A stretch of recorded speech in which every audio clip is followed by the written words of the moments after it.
je passe la parole à Françoise. Merci Françoise. Merci, Simon. Merci beaucoup, Simon. Alors, je ne sais pas si vous avez vu la vidéo qui fait le buzz sur les réseaux sociaux actuellement avec un professeur de physique, chimie de 74 ans, complètement cool, qui prévoit des expériences tout à fait surprenantes et hilarantes pour garder la motivation de sa classe. Ça circule, c'est David Wright et c'est extraordinaire. Alors, moi, depuis toujours, d'aussi loin que je m'en souvienne, j'ai toujours été très attentive au climat de classe et aussi à l'aspect fun des activités proposées. Autant vous dire que je m'ennuyais fermement dans l'école secondaire. Mais voilà, c'était comme ça. Quand j'ai commencé mon travail de chercheur, je me suis intéressée à l'insécurité linguistique dans les communautés francophones périphériques. C'était le sujet de ma thèse.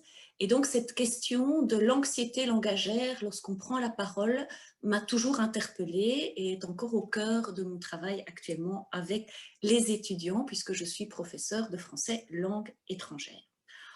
En tant qu'enseignante, ma priorité est toujours de créer un bon climat de classe depuis mes premières années pour favoriser l'apprentissage.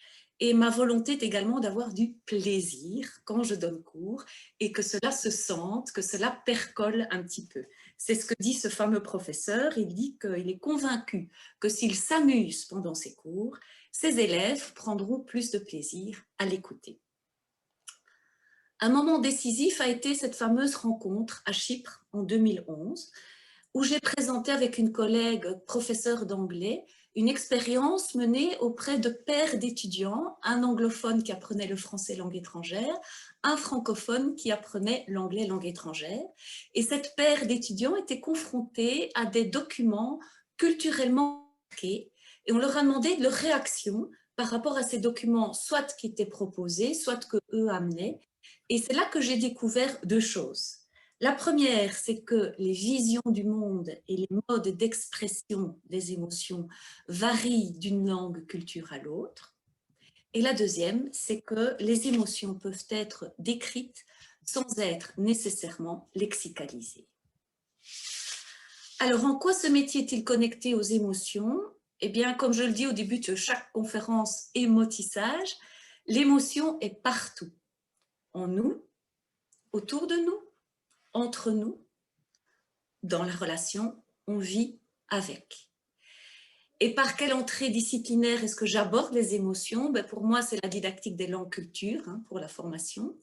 Également la linguistique, puisque je suis sociolinguiste de formation, donc à travers les mots, le lexique.